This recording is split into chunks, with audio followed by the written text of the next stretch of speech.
saka yung thermometer gauge.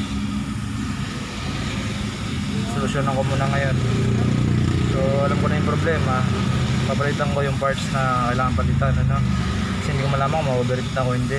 So importante kasi ito para sa akin. Ayaw talaga tumas.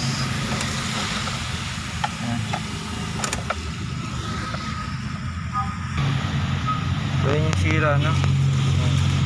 Temperature gauge sensor, temp sensor. Kailangan natin ng D7 sakit.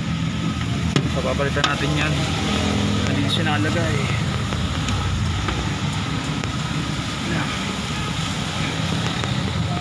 Ayan.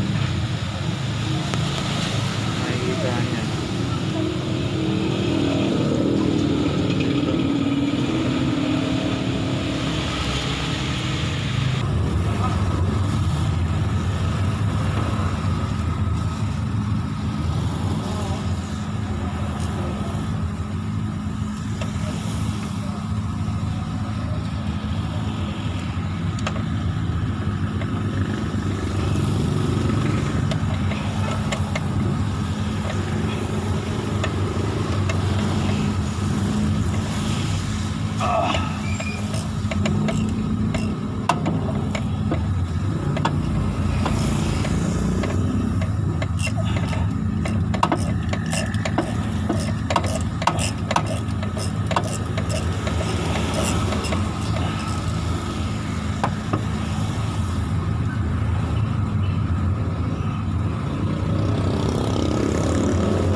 Palitan natin.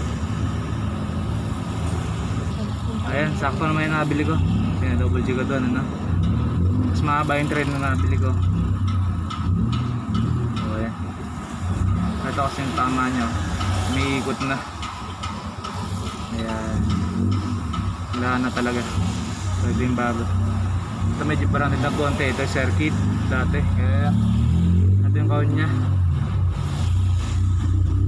makapansin nyo.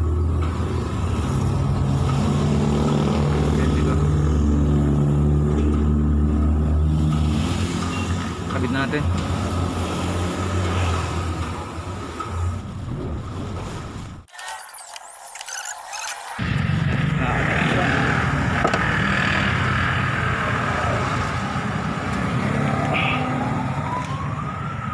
Ayan siya. Ayan sakit niya. Sakit, okay na. So check natin.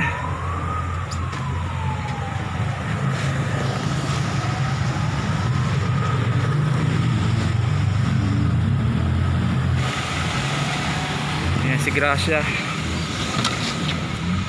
Check natin kung magana na. Ayun, okay na. Kita nya, pag-on ko lang ng switch, so ayan, pagpapatay mo, bumababa, taas na siya. So kapag yan ang nangyari sa inyo, nasira itong temperature gauge, yun yung papalitan nyo, ano? So, pag malamang gumagana, papalo ka agad, nakit ka agad. So ayos na. Naalala ko lang kasi pang ma-overheat kami, sabay hindi ko nakikita ito. Eh sayang naman, kasi baka na makina natin pag ganun. So kailangan laging monitor dito sa temperature gauge. Ayan yung posisyon niya, no? Temperature gauge sa makina 45.6 or mga ito, Hyundai Grace D4BA, D4BX, pareho lang yan. Start tayo. Okay, let's go.